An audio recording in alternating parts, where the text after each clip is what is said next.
ये वचन मैं घर से तैयार करके नहीं आया जो अब मैं आपको दे रहा हूं यहां पर, क्योंकि जैसे मैंने यहां पे प्रवेश किया पवित्र आत्मा ने कहा इनको बोल कि जो मेरे साथ वफादार नहीं रहते वो झूठ के ऊपर यकीन करने लगते हैं।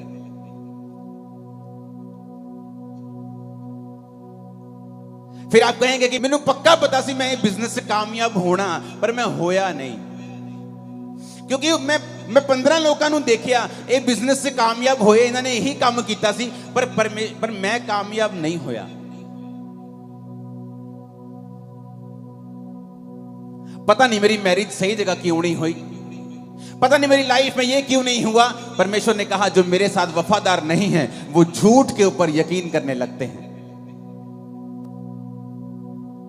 ऐसा परमेश्वर नहीं चाहता है, एक बाप नहीं चाहता उसका बच्चा गलत दिशा की ओर जाए और बाद में दुख भोगे। लेकिन परमेश्वर के वचन में यह लिखा है कि जब परमेश्वर ने आदम और हवा को बनाया तो परमेश्वर ने कहा आदम और हवा मेरे साथ संगति करेंगे और मैं आदम और हवा के लिए सारी ब्लेसिंग्स को बना चुका हूं। मैंने अदन का बाग बनाया, मैंने आदम के लिए पक्षी सब कुछ बनाया, आदम को लास्ट में बना के वीआईपी की तरह उस बाग में रख दिया। अब आदम तू मेरा पीछा करेगा, तो मेरी संगति करेगा और मैं सारे सुख जो तेरे लिए ही बनाए गए हैं मैं वो तुझे दे दूंगा। कभी आपको ऐसा महसूस नहीं हुआ कि ये सारे सुख परमेश्वर ने एक्चुअली में आदम और हवा के लिए बनाए थे, लेकिन आज उन्हीं सुखों के पीछे दुनिया पागल हुई फिरती है, चाहती है कि परमेश्वर मुझे ये सुख दे, लेकिन उनको मिलते नहीं। जब बनाए आप लोगों के लिए गए हैं, जब बनाए आदम के लिए गए हैं, तो फिर मिलते क्यों नहीं? क्योंकि परमेश्वर ने जब सुखों को बनाया तो एक कंडीशन लगाई थी कि जब तक आदम मेरे पीछे रहेगा, वो मेरी आराधना करेगा, वो मेरा पीछा करेगा, मेरी बंदगी करेगा, तब तक सारे सुख इसके पीछे रहेंगे। और जब आदम अपना मुंह मेरी ओर फेर लेगा, अपनी पीठ मेरी ओर कर देगा और सुखों की ओर भागने लगेगा, सुखों को बोला गया कि आदम को कभी मत मिलना, क्योंकि ये श्राप परमेश्वर ने पहले ही कह दिया था। परमेश्वर ने कहा जो मुझ पे यकीन नहीं करते और मुझसे भागते हैं फिर वो झूठ के ऊपर यकीन करने लगते हैं। फिर एक दिन उस बिजनेस का कोलैप्स होना लाजमी है, उस मैरिज का कोलैप्स होना लाजमी है, उस घर का कोलैप्स होना, गिरना लाजमी है, दुखों का आना फिर लाजमी है, क्योंकि हमने परमेश्वर की ओर जो फेस करना था अपनी पीठ परमेश्वर की ओर कर ली है और परमेश्वर से विमुख हो गए हैं। अरे हमें तो रोज परमेश्वर की संगति करने के लिए बनाया गया है, लेकिन हम संडे भी खुदाबंद के घर में नहीं जा पा रहे हैं। हमें हफ्ते में 2 दिन जाना ऐसा लगता है कि नहीं, ये तो बिब्लिकली नहीं है हफ्ते में 2 दिन चर्च जाना। संडे जाके भी कुछ लोग एहसान करते हैं और कुछ लोग संडे भी नहीं जाते हैं। जिस आदम को रोज परमेश्वर की संगति में रहने के लिए बनाया गया, वो आदम परमेश्वर से विमुख होकर बाकी वो सारे काम कर रहा है उन्हीं सुखों को पाने के लिए जो परमेश्वर ने आप लोगों के लिए ही बनाए हैं, लेकिन वो आपको मिल नहीं रहे। कहीं तो कमी है, कहीं तो मिसिंग पॉइंट है। कितने तक कुंडी हैगी पंजाबी च कहते कि जो मेरे लिए बनाया गया है वो मुझे ही मिल नहीं रहा है। जो वचन मैं आपसे बोलने वाला हूं, अगर आप उसे समझ गए, अगर आप अपनी वर्थ समझ गए कि आप कौन हैं, आप क्या हैं परमेश्वर की निगाह में, जब परमेश्वर आपको देखता है तो किस सोच के साथ और कैसी निगाह के साथ आपको देखता है, अगर आज आप ये वचन समझ गए, आप अपनी जिंदगी में कभी भी फेल नहीं होंगे। मैंने कहा कभी भी। आप 100 बार लड़ेंगे और 100 बार जीतेंगे, एक भी बार फेल नहीं होगा। लड़ाई हमारी किसी व्यक्ति के साथ नहीं, किसी धर्म के साथ नहीं है। मैं आपका धर्म बदलने यहां पे नहीं आया, मैं आपका मन बदलने के लिए आया हूं। क्योंकि जीसस ने जब प्रीच करना शुरू किया तो नहीं कहा धर्म बदल लो, जीसस ने कहा मन फिराओ, मेटामोनियो, अपने सोचने के तरीके को बदल लो। तुम सोचने का तरीका बदल लोगे, मैं तुम्हारी जिंदगी में बड़े काम करूंगा। बाइबल पढ़ के देख लो, हर बड़ा मिरेकल मन फिराने से हुआ है। हन्ना ने मन फिराया, प्रभु के भवन में जाके प्रार्थना करने लगी। पहले क्या करती थी? रोती थी, हस्बैंड से लड़ती थी, दूसरी पत्नी के बच्चे हैं, मेरे को क्यों नहीं है, मैं खाना नहीं खाऊंगी। घर में कलेश होता था, ड्रामास होते थे। आंसू होते थे, ड्रामास होते थे, लड़ाइयां होती थी, कलेश होता था, कंट्रोवर्सीज होती थी घर में। और एक दिन हन्ना ने सोच लिया कि मैं अब परमेश्वर के सामने जाऊंगी, और जाकर प्रभु के सामने अपने दिल को खोल दिया और प्रभु से कहा, प्रभु अगर तू मुझे बेटा दे तो मैं तेरी महिमा के लिए उसे दे दूंगी। और प्रभु ने उसकी कोख को खोला, क्योंकि अब वो परमेश्वर के लिए जीना सीख गई थी। अब उसे मालूम होने लगा था कि मेरा जीने का मकसद सिर्फ बच्चे पैदा करना नहीं है, बल्कि यह भी देखना है कि प्रभु को क्या चाहिए, परमेश्वर के राज्य में किस चीज की जरूरत है। क्योंकि उस समय प्रभु को एक नबी चाहिए था, लेकिन किसी का आत्मा खुला नहीं हुआ था। तो परमेश्वर ने हन्ना की कोख को बंद कर दिया कि जब तक तू मेरी आवाज को सुनेगी नहीं आत्मा में, और इस संसार में बिजी रहेगी, मैं भी तेरी कोख को बंद करके रखूंगा। बाइबल में कहीं नहीं लिखा है हन्ना की कोख को शैतान ने बंद किया हुआ था। वचन में लिखा है हन्ना की कोख को यहोवा ने बंद करके रखा था। और जब वो यहोवा के सामने जाके प्रार्थना करती है, उसकी कोख को यहोवा ही खोलता है। कई बार आप सोचते हैं क्योंकि आपके रिश्तेदार ने आपकी हेल्प नहीं की, इसलिए आप जिंदगी में अभी तक वहां नहीं पहुंचे। आप सोचते हैं क्योंकि आप शायद अच्छी जाति से नहीं हैं, तो आपके पास जमीन जायदाद नहीं है, आप एक अमीर परिवार में नहीं जन्मे हैं, इसीलिए आप बरकत में नहीं हैं। ये सब शैतानी एक्सक्यूजेस हैं आपकी लाइफ में। हन्ना जब तक ऐसा ही सोचती रही, लड़ती रही, कुड़ती रही, आंसू बहाती रही, उसके आंसू कुछ नहीं कर पाए, कुड़ना कुछ नहीं कर पाया, लड़ना कुछ नहीं कर पाया, जब तक कि वो परमेश्वर की ओर मुड़ नहीं गई। फिर वही पति था, वही गर्भ था, वही घर था, और एक नहीं, उसके बाद कई बच्चे परमेश्वर ने उसे दिए। आज जो वचन आप सुनने वाले हो ना, ये आपको एक बरकत नहीं देगा, ये बरकतों के रास्ते खोल देगा आपकी लाइफ में। लेकिन आपको यह समझना पड़ेगा, मैं कौन हूं, आप कौन हैं। जब परमेश्वर आपको देखता है तो वो किस निगाह से आपको देखता है। क्योंकि जब आप मेरी ओर देख रहे हैं, आपको लगता है कि मैं स्पेशल इंसान हूं, क्योंकि मैं प्रचार कर रहा हूं, मेरे पास लाखों करोड़ों लोग हैं। ऐसा नहीं है, मैं भी आपके जैसा ही हूं, लेकिन मैंने एक काम किया है जो शायद अभी आप कुछ कर रहे होंगे, कुछ नहीं कर रहे होंगे, कुछ करने वाले होंगे। वो काम क्या है, ये समझना कि जब प्रभु मुझे देखता है तो वो कैसे देखता है, मेरी वर्थ क्या है, परमेश्वर मेरे बारे में क्या सोचता है। गिदोन के बारे में आज पढ़ेंगे, न्यायियों 6 उसकी 11 से लेकर 16 आयत को हम पढ़ेंगे। फिर यहोवा का दूत आकर बांज वृक्ष के नीचे बैठ गया, जो ओपरा में एबीएजरी योआश का था, और उसका पुत्र गिदोन एक दाख रस के कुंड में गेहूं इसलिए झाड़ रहा था कि उसे मिधानियों से छिपा के रखे। उसको यहोवा के दूत ने दर्शन देके कहा, हे शूरवीर सूरमा, यहोवा तेरे संग है। गिदोन ने उससे कहा, हे मेरे प्रभु, विनती सुन, यदि यहोवा मेरे संग होता, हमारे संग होता, तो हम पर यह विपत्ति क्यों पड़ती। जितने आश्चर्य कर्मों का वर्णन हमारे पुरखा ये कहकर करते थे कि क्या यहोवा हमको मिस्र से छुड़ा नहीं लाया, वो कहां रहे। अब तो यहोवा ने हमको त्याग दिया और मिधानियों के हाथ में कर दिया है। तब यहोवा ने उस पर दृष्टि करके कहा, अपनी इसी शक्ति पे जा, तू इजराइलियों को मिधानियों के हाथ से छुड़ाएगा। क्या मैंने तुझे नहीं भेजा। उसने कहा, हे प्रभु विनती सुन, मैं इजराइल को कैसे छुड़ाऊं। देख, मेरा कुल मनुष्य में सबसे कंगाल, और मैं अपने पिता के घराने में सबसे छोटा हूं। यहोवा ने उससे कहा, निश्चय मैं तेरे संग रहूंगा, इसलिए तुम मिधानियों को ऐसे मार लेगा जैसे एक मनुष्य को।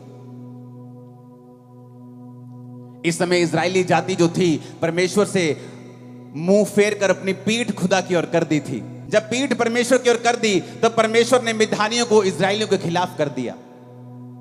पहले ऐसा नहीं था।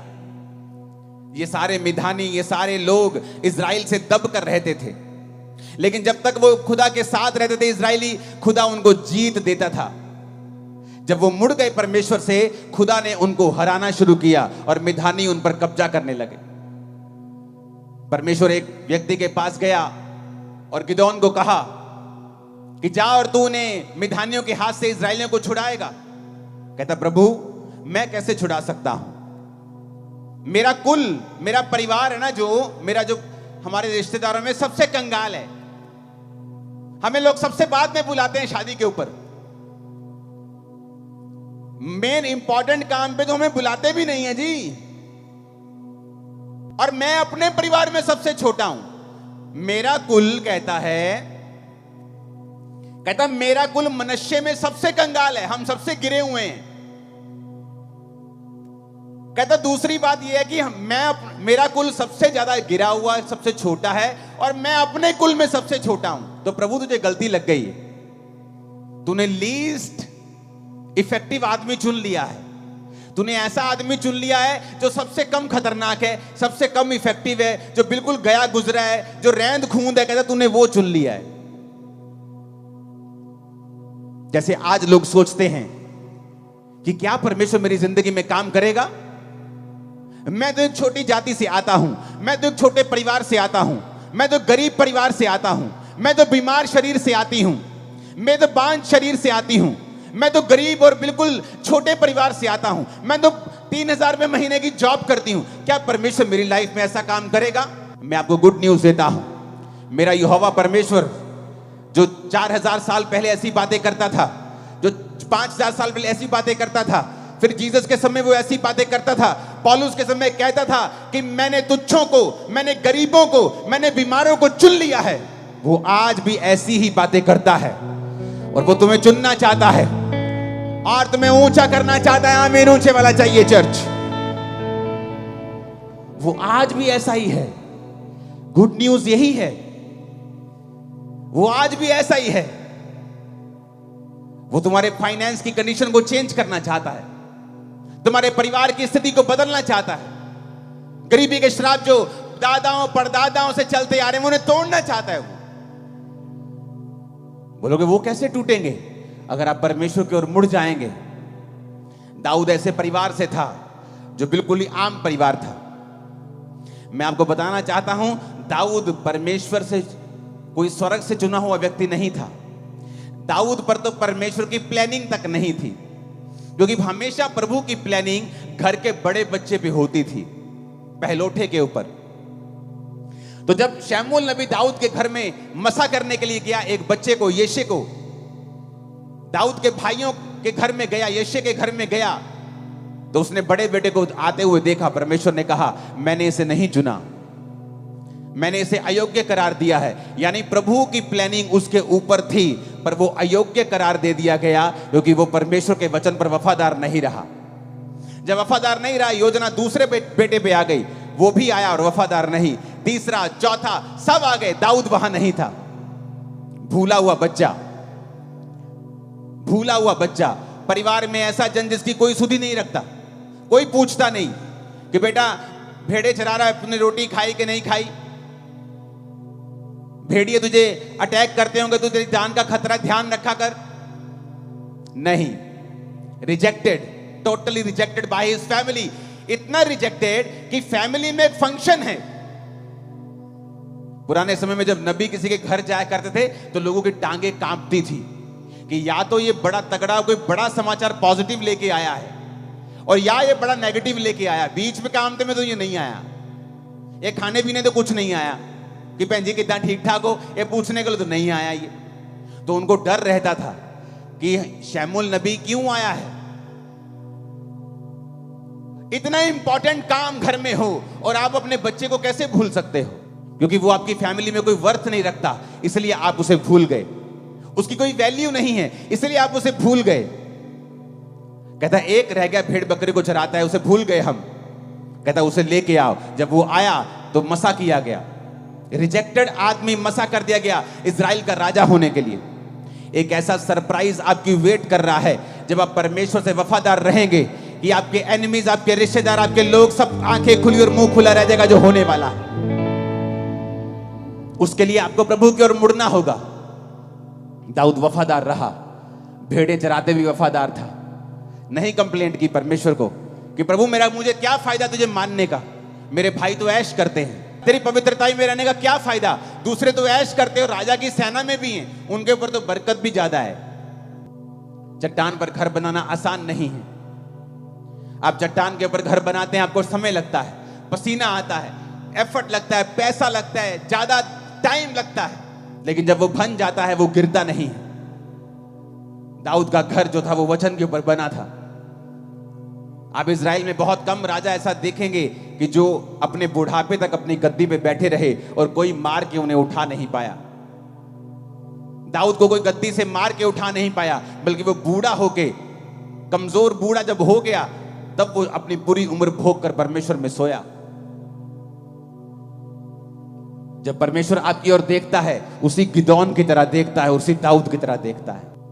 जब मेंटली अपसेट के अटैक होते थे और दुष्ट आत्मा मेरे पे जब अटैक करती थी, तो कोई दवाई काम नहीं आती थी, कोई काउंसलिंग साइकेट्रिस्ट की काम नहीं आती थी। रोता था मैं, करलाता था, दुखी होता था बहुत। फिर मैंने नशे करने शुरू कर दिए एक्सट्रीम, और मैं परमेश्वर को जानता नहीं था। कुछ नहीं मालूम था परमेश्वर के बारे में। लेकिन जिस दिन यीशु मसीह के बारे में मालूम हुआ और मैं प्रभु में चलने लगा, नॉलेज नहीं थी परमेश्वर की, और एक पास्टर मुझे आत्मा में बोलता था, तू परमेश्वर का बहुत बड़ा दास है, तू परमेश्वर का माइटी जन है। मुझे लगता था कि मैं पागल हूं, शायद मैं मर जाऊंगा, तो मुझे तसल्ली देते रहते ये लोग। मैं क्रिश्चियन बन गया हूं ना, तो शायद मुझे झूठी तसल्ली देते रहते, मुझे मोटिवेट करते रहते हैं कि मोटिवेट करके इसको थोड़ा सा टेम्परेरी सुख मिल जाएगा, थोड़ा मेंटली स्टेबल हो जाएगा आदमी, तो थोड़ा दुख कम हो जाएगा। पर मुझे मालूम नहीं था कि वो पवित्र आत्मा से ऐसा बोलते हैं। मुझे मालूम नहीं कि परमेश्वर उसी तरह मुझे देख रहा है जिस तरह वो गिदौन को देखता था। मुझे वो उसी तरह से देख रहा है जिस तरह वो अपने लोगों को, अपने पतरस को, जिस तरह से पौलुस को वो देखता था, जिस तरह वो दाऊद को देखता था, कि मैं सबसे छोटे को चुन लूंगा, सबसे कमजोर को चुन लूंगा, मैं सबसे तुच्छ को, सबसे गरीब को, सबसे रिजेक्टेड को चुन लूंगा, ताकि जो अपने आप को बड़ा समझते उनको शर्मिंदा कर दूं। कभी नहीं सोचा था कि इतने लाखों लोगों में कभी प्रचार किया करूंगा, क्योंकि मैं कलीसिया में फ्रंट पे भी जब बैठता था तो अपने मुंह को नीचे करता था कि ताकि मेरे को कोई देखे ना। पीछे से मैं सबसे आगे जाके बैठता था ताकि लोग मुझे, मेरे फेस को देखे ना। मुझे इतने अटैक्स, इतनी शर्म, इतनी हिचक होती थी, मैं बैठ भी नहीं पाता था प्रभु की हजूरी में। नहीं तो अगर मैं अच्छा होता तो बोलता, प्रभु मैं कंप्यूटर इंजीनियर था इसलिए तूने मुझे चुन लिया। इसलिए मैं आज कहता हूं कि मैं सबसे तुच्छ था, सबसे कमजोर था, और परमेश्वर ने मुझे चुना। और यही वो प्लान आपके लिए रख के बैठा है, आपको उसके पीछे चलना है। मुझे याद है 2004 में जब मैं परमेश्वर में आया, उसके बाद मेरी लाइफ में मैंने ऐसी कोई गलती नहीं की।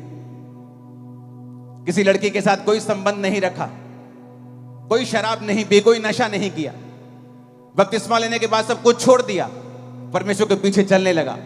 एक अच्छा बिजनेसमैन था, अपने घर में काम, अपने बिजनेस में काम करके, अपने घर पे काम करके शाम को चर्च जाया करता था, भरोसा रखता था परमेश्वर के ऊपर।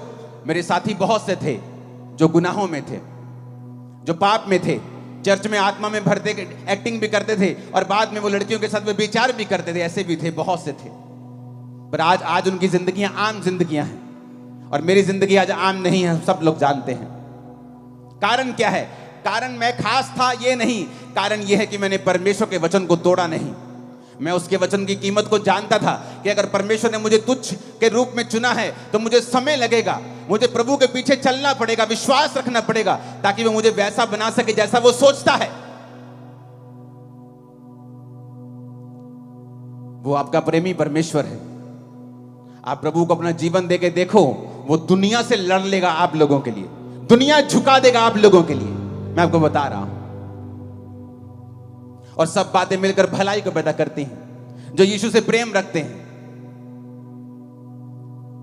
मैं शुरू से परमेश्वर को देखना चाहता था। जब मैं परमेश्वर में नहीं था तब भी मेरे को एक परमेश्वर की ललक होती थी कि मैं परमेश्वर को देखना चाहता हूं, वो कौन है, कैसा दिखता है, क्या है। मैं अपनी पढ़ाई में बहुत तेज होता था, बहुत सी क्लासेस मैंने जंप की हैं, और मैंने जल्दी जल्दी अपनी उम्र से पहले क्लासेस पूरी करके बहुत यंग एज में मैं कॉलेज चला गया था। मुझे याद है जब मैं अपनी स्कूल की पढ़ाई को मैंने पूरा किया तो बहुत से दोस्त थे मेरे पास आके बोले कि हम एक एंट्रेंस टेस्ट देंगे जहां पर इंजीनियर की सीट मिल जाती है, हम एंट्रेंस टेस्ट देंगे। मैंने कहा ठीक है, मैं भी दूंगा। मालूम नहीं था, कोई गाइड करने वाला नहीं था, ये क्या करना है, ठीक है इंजीनियर बन जाते हैं, चलो ठीक है। हम सब तैयारी करने लग गए, मेरे सब दोस्त, हम सब अपने दोस्त की दुकान के ऊपर शाम को इकट्ठा होते थे स्कूल के बाद, जब स्कूल खत्म हो गया, कि हम इस एंट्रेंस टेस्ट की तैयारी करेंगे और इंजीनियरिंग में हम प्रवेश करेंगे। तो एक दिन जब मैं अपने दोस्त की दुकान के ऊपर था, तो उसके पिताजी ने मुझे बुलाया और उसके पिताजी ने मुझसे कहा, बेटा तू जानता है कि बड़े कॉम्पिटिटिव एग्जाम है, ये बहुत कम लोगों का नंबर लगता है, इसमें बड़ी कंपटीशन है आजकल, तो बेटा तू अपने घर में तैयारी किया कर। क्योंकि जो मेरा दोस्त था, उसका बड़ा भाई उस कॉम्पिटिटिव एग्जाम को एक बार दे चुका था, उसका क्लियर नहीं हुआ था और वो मेरी भी तैयारी करवाता था। तो मुझे कभी गुस्सा नहीं लगा, शुरू से मेरी आदत ये थी, मुझे मालूम था कि जो खुदाबंद मेरे साथ परमेश्वर करेगा वो अच्छा ही करेगा। मैंने कहा ठीक है अंकल, कोई बात नहीं। मैं अपने घर पे जाकर तैयारी करने लगा। ऐसा कोई मेरे मन में मैं इनको बताऊंगा, मैं इनको दिखाऊं, मेरे मन में ऐसा कभी नहीं आता, शुरू से ही नहीं ऐसा मेरा मन, ना तो क्रिश्चियनिटी के पहले था ना बाद में, तो बिल्कुल ही नहीं। पहले कई बातों में मैं फिर करता था, लेकिन क्रिश्चियनिटी में आने के बाद अगर आप फिर भी ऐसे हैं तो आपको डिलीवरेंस की जरूरत होती है। हमने कुछ महीने एग्जाम की तैयारी की और उसके बाद जब रिजल्ट आया तो मेरे दोस्तों ने कहा रिजल्ट आ गया, रिजल्ट आ गया। मैं कितने है रिजल्ट?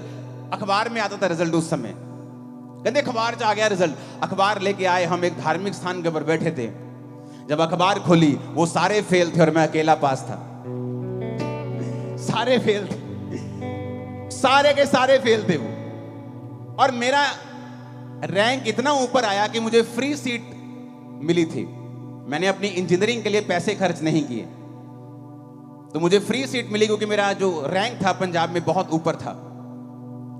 तो मैं आपको ये इंसिडेंट इसलिए बता रहा हूं, अगर आप सच्चे हैं और अब तो परमेश्वर आपके संग है, कोई आपके साथ कितना भी बुरा करने की कोशिश क्यों ना करे, वो आपकी भलाई में बदल जाएगा। इमेजिन करो, जिस किताबों से, जिस गाइड से वो पढ़ रहे थे और मुझे पढ़ा रहे थे, अगर वो फेल हुए तो मैं तो होता ही होता फिर।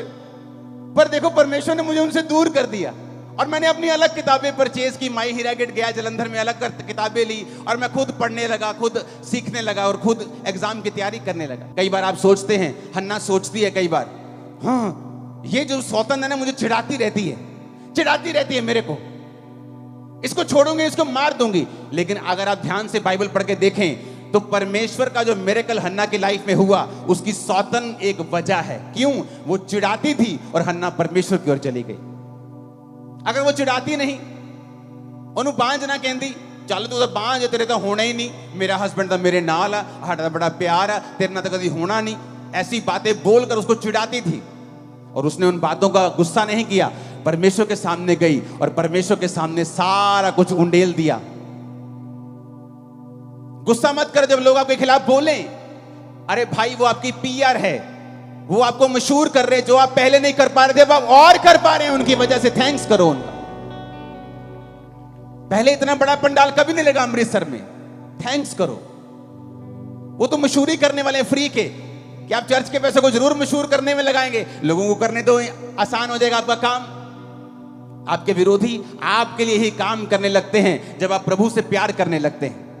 वो इनडायरेक्टली आपको फायदा देने लगते हैं, आपके लिए ही काम करते हैं दिन रात आपका नाम ले लेकर, क्योंकि परमेश्वर आपके संग है।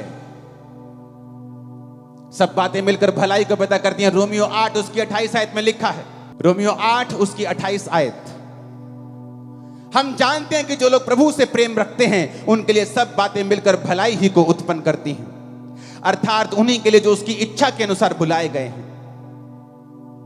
आप कई बार दुखी हो जाते हैं कि प्रभु ये मेरे 3 दोस्तों ने मुझे त्याग दिया। अरे उसने इसलिए त्याग दिया शायद कि तू परमेश्वर से प्रार्थना कर सके, तू प्रभु के करीब जा सके। लेकिन हम अपने जीवन के आसपास की घटनाओं को कैप्चर करने में और उनको आत्मिक रीति के साथ समझने में फेल हो जाते हैं, और जो पास हो जाते हैं, जो समझ जाते हैं कि मेरे जीवन में अगर यह घटना हुई है, इसका आत्मिक कारण क्या है।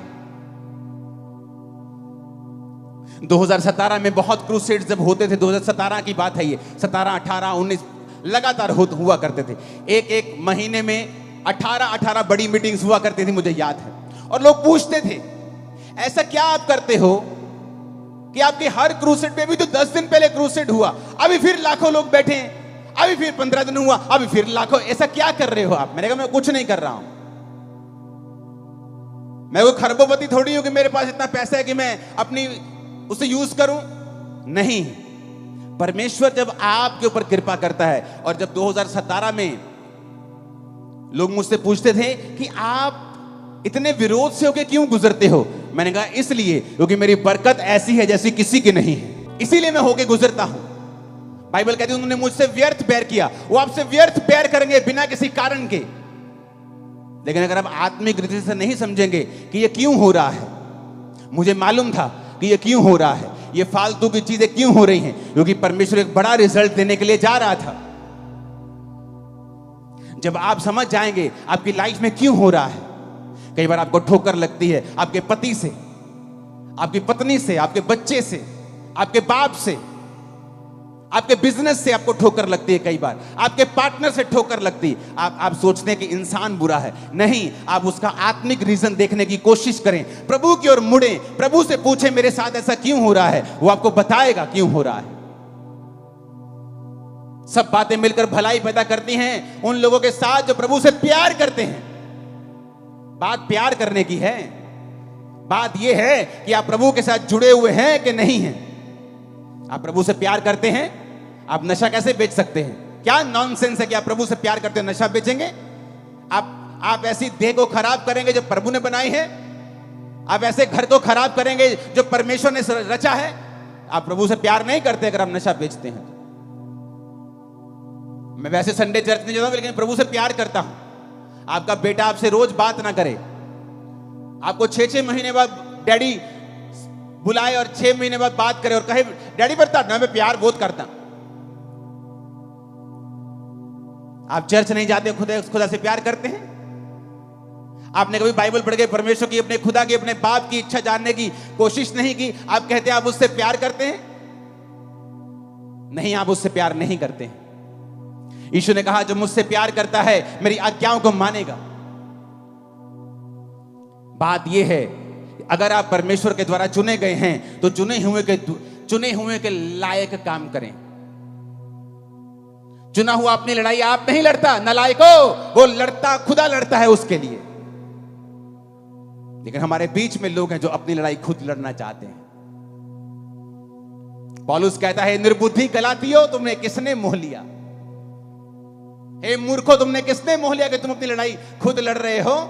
खुदा को लड़ने दो, ऐसा रिजल्ट आएगा आंखें खुली रह जाएंगी। खुदा को लड़ने दो।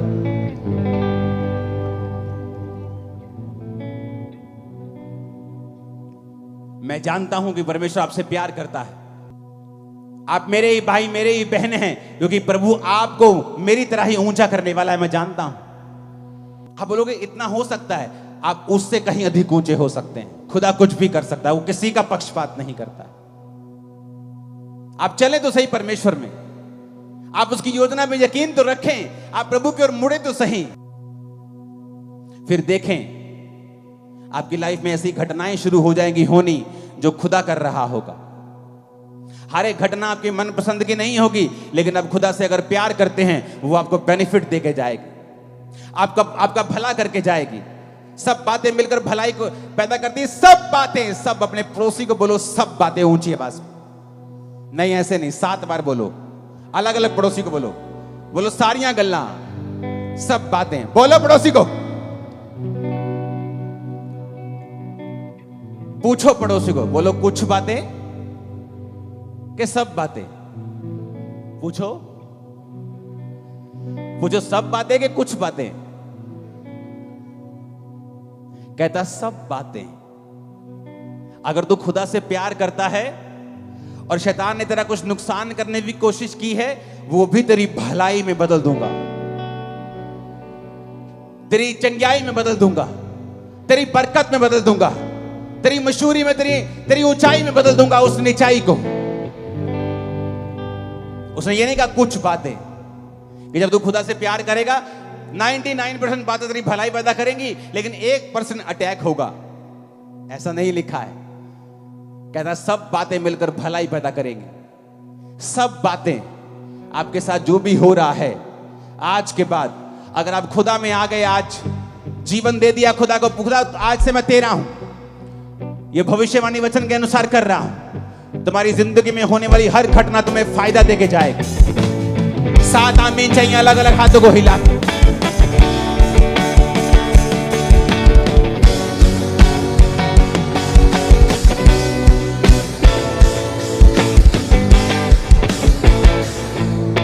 फिर से आमीन बोलो, हाथों को उठा के फिर से 7 बार।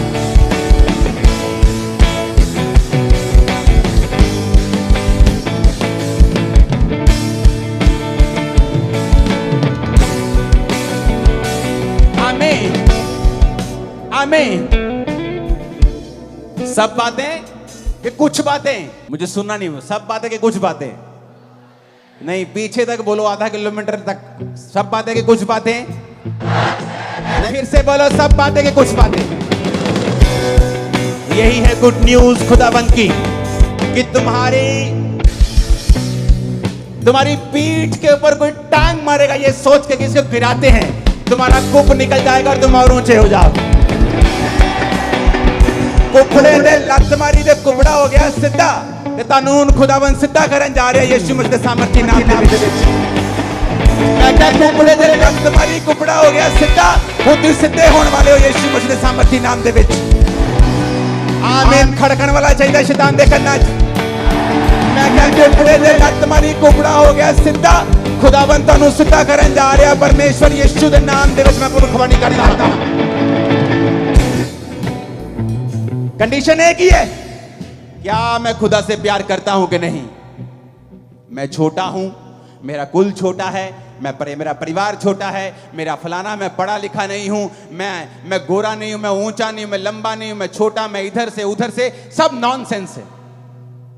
आप खुदा की महिमा के अनुसार उसकी स्वरूप में बनाए गए हैं। आप आम इंसान नहीं है, आप बेस्ट हो, आप अपना बेस्ट वर्जन हो जो खुदा ने बनाया, आपको शैतान ने नहीं बनाया।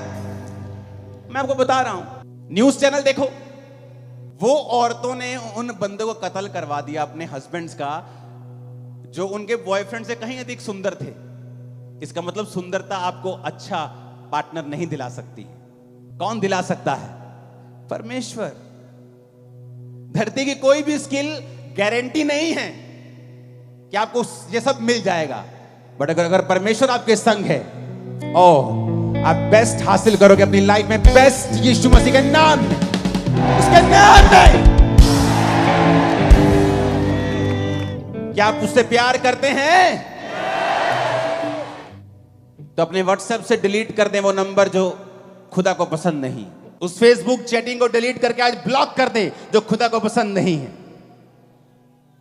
क्योंकि आप मकसद समझे परमेश्वर का, वो आपसे प्यार करता है, गिदौन की तरह आपको देखता है, आपके जरिए बड़े काम आपके परिवार और आपके नगर में करना चाहता है। उसको समय चाहिए, आपकी कॉपरेशन चाहिए, आपकी निर्भरता चाहिए परमेश्वर के ऊपर। फिर देखिए वो क्या करता है। हालेलुया। ऊंची आवाज से बोलो हालेलुया। आप मेरी बातों को समझ रहे कि नहीं? और यही परमेश्वर चाहता है आपकी लाइफ में हो। मत घबराएं, मत डरें। अब आपके साथ वैसा नहीं होगा। अगर आप मसीह में अपना जीवन दे देंगे ना, अब आपके साथ वैसा नहीं होगा जैसा मसीह में ना होने से पहले आपके साथ हुआ करता था, और आपको नुकसान हुआ करता था, आपकी बेइज्जती हुआ करती थी। अब ऐसा नहीं होगा। क्यों? वचन में लिखा है। वचन में लिखा है। कहां लिखा है? मैं आपको बताता हूं कहां लिखा है। बाइबल में 3 घटनाएं ऐसी हैं। मरकुस 10 उसकी 33 से 34 आयत, मरकुस 8 उसकी 23 आयत, और मरकुस 14 उसकी 62 से 65 आयत, जहां पर परमेश्वर ने मरकुस 10 उसकी 33-34 में कहा है, देखो हम यरूशलेम को जाते हैं और मनुष्य का पुत्र प्रधान याजकों और शास्त्रियों के हाथ पकड़वाया जाएगा। वे उसको घात के योग्य ठहराएंगे और अन्य जातियों के हाथ में सौंपेंगे। वे उसको ठट्ठों में उड़ाएंगे और उस पर थूकेंगे और कोड़े मारेंगे और उसे घात करेंगे, और 3 दिन के बाद वो जी उठेगा। यीशु ने कहा, यानी मैं जाऊंगा तो मुझे वो ठट्ठों में उड़ाएंगे, मेरा मजाक उड़ाएंगे, मुझ पे थूकेंगे। मरकुस 8 उसकी 23 में लिखा, उसने अंधे का हाथ पकड़ गांव के बाहर ले जाकर उसकी आंखों में थूक कर उस पर हाथ रखे और उससे पूछा, क्या तू कुछ देखता है? मरकुस 14 उसकी 62 से 65 में लिखा है, यीशु ने कहा, मैं हूं, तुम मनुष्य के पुत्र को सर्वशक्तिमान की दाहिनी ओर बैठे और आकाश के बादलों के साथ आते देखोगे। तब महायाजकों ने अपने वस्त्र फाड़ कर कहा, अब हमें गवाहों का क्या प्रयोजन, हमने निंदा सुनी है। 65 में लिखा, तो कोई उस पर थूकने, कोई उसका मुंह ढाकने और कोई मुक्के मार के कहने लगा, भविष्यवाणी कर। अगर आप बाइबल को ध्यान से पढ़ें तो बहुत से अनपढ़ ऐसे हैं जो बोलते हैं कि बाइबल में बहुत बार गलत लिखा होता है, शोध की गई है बाइबल में। मैं आपको गारंटी के साथ कह सकता हूं, बहुत सी पत्रियां, बहुत सी परमेश्वर के बारे में बुक्स लिखी गई होंगी, पर जो बाइबल में शामिल किया गया है ये 100% परफेक्ट है। और बाइबल जब से बनी है एक भी शोध इसमें नहीं की गई है, ना ही कभी की जाएगी। क्यों? क्योंकि जब बाइबल लिखी गई तो वो यूनानी भाषा में लिखी गई, नया नियम। और यूनानी भाषा इतनी बड़ी है कि उसमें अगर मैं बोलता हूं मैं आपसे प्यार करता हूं, तो उसके भी बहुत सारे रीजन हैं कि मैं आपसे भाइयों वाला प्यार करता हूं, फिलियो। लेकिन हिंदी में क्या लिखा है? प्यार। मैं तुमसे अनकंडीशनल प्यार करता हूं, प्रभु कहता मुझसे अगापे प्यार कर। लेकिन बाइबल में हिंदी में क्या लिखा है? प्यार। यूनानी में लिखा है अगापे लव, फिलियो लव। तो बाइबल में जब ट्रांसलेशन करने वाला इतना धनी नहीं होता था तो वो प्यार को जैसे प्यार लिख दिया, लेकिन जब उनको बाद में मालूम होता था कि यूनानी भाषा में ये भाइयों वाला प्यार लिखा है, तो उसके लिए वो शब्द को चेंज कर देते थे। एडिट नहीं हुई बाइबल कभी भी, उन्होंने अपने आप की गलती को सुधारा है। बाइबल बिल्कुल करेक्ट है। यहां पर 3 बार परमेश्वर के ऊपर थूकने का जिक्र आया और तीनों बार अलग अलग इंसिडेंट है। एक बार परमेश्वर ने उसकी आंखों में थूका, दूसरी बार प्रभु ने खुद अपने मुंह से कहा, मरकुस 8 उसकी 23 में, कि वो मुझ पर थूकेंगे। और तीसरी बार जब वो महायाजकों के सामने था तो लिखा, कोई उसको थूकने लगा और कोई उसको थप्पड़ मारकर कहने लगा कि भविष्यवाणी कर, तुझे किसने मारा। अगर हम शब्दों को पढ़ेंगे, जहां जहां परमेश्वर ने अंधे पे थूका और जहां जहां परमेश्वर के ऊपर थूका गया, तो जहां परमेश्वर ने कहा कि वो मुझ पर थूकेंगे, वो है यूनानी भाषा का शब्द M2O, जिसका मतलब है टू स्पिट एट, यानी किसी के ऊपर थूकना। जब परमेश्वर ने यह कहा कि मैंने अंधे को थूका और उससे उस पर हाथ रखे, उसका मतलब है पटुओ। EM हट गया, सिर्फ एक ही शब्द है। अगर गलत होता तो दोनों गलत होते, दो जगह गलती कैसे हो सकती? एक का मतलब है पटुओ, एक का मतलब M2O। M2O का मतलब किसी पे थूकना, पटुओ का मतलब थूकना। थूकना, मेरे मुंह में कुछ चला गया, खाना गंदा है, खराब है, थूक दिया। M2O किसी पे थूकना।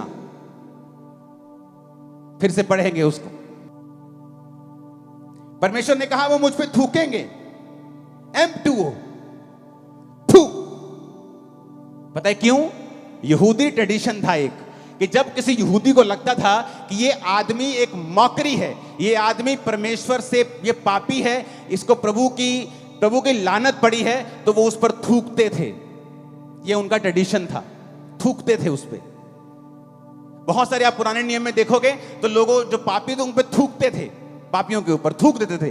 थूकना मतलब धिक्कार है तेरे ऊपर,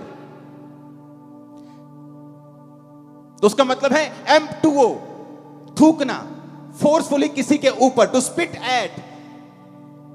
लेकिन जब जीसस ने थूका एक व्यक्ति के ऊपर तो वो है पटुओ, 44वां शब्द, इसका मतलब है टू स्पिट, थूकना। जैसे मुंह में कुछ गलत चला गया, हम थूक देते हैं।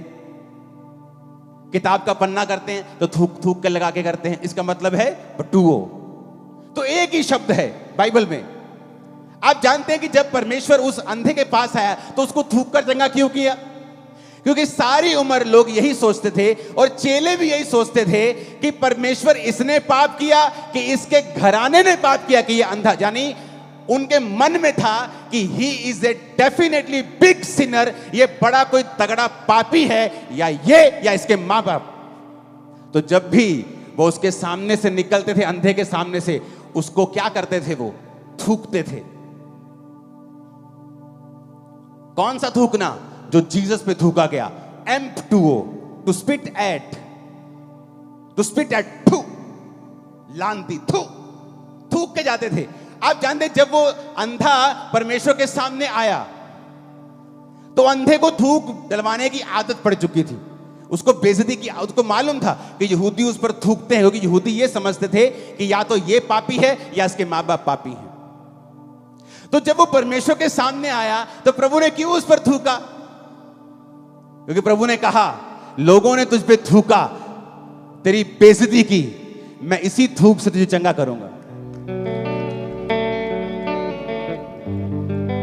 मैं इसी थूक से तुझे हील करूंगा। आप सोचते हैं कई बार, आप जब प्रभु में नहीं होते, आपके रिश्तेदार आते हैं जो अमीर होते हैं, आपकी बेइज्जती करते हैं। आपका दोस्त जो थोड़ा प्रभावी होता है, आपकी बेइज्जती करता है। आप फिर परमेश्वर में आ जाते हैं, आपको बेइज्जती करवाने की आदत हो गई है, क्योंकि आप गरीब हैं। कभी कोई रिश्तेदार बेइज्जती कर जाता है, कभी कोई रिश्तेदार बेइज्जती, कभी कोई दोस्त बेइज्जती, आपको बेइज्जती करने की आदत हो गई। जब वो जीसस आपकी लाइफ में आते हैं तो आप घबरा जाते हैं। आपको लगता है कि मैं मसीह में आऊंगा, मेरी फिर बेइज्जती हो जाएगी, लोग मुझे फिर बुरा बोलेंगे। जीसस ने कहा, वो थूक जो लोग तुझ पे मारते थे, तेरी बेइज्जती के लिए थी, मेरी तेरी हीलिंग के लिए है। वो बेइज्जती जो तेरे रिश्तेदार तेरी करते थे, तेरी बेइज्जती के लिए थी, लेकिन अब जो तू मेरे राज्य के लिए सहेगा, वो तेरी ऊंचाई में जाने के लिए होगी, तेरी चंगियाई के लिए होगी, तेरी बरकत के लिए होगी। हालेलुया! फर्क है, फर्क है, फर्क है, फर्क है, फर्क है, जमीन आसमान का फर्क है। वो थूक जो बेइज्जती करने के, थू, लानती, थू। जब वो अंधा परमेश्वर के सामने आया तो परमेश्वर ने जब थूका, उसे लगा ले फिर होगी बेइज्जती। प्रभु ने कहा, बेइज्जती नहीं होगी बेटा, उनकी थूक तेरे को लानत देती थी, मेरी तुझे चंगा करेगी।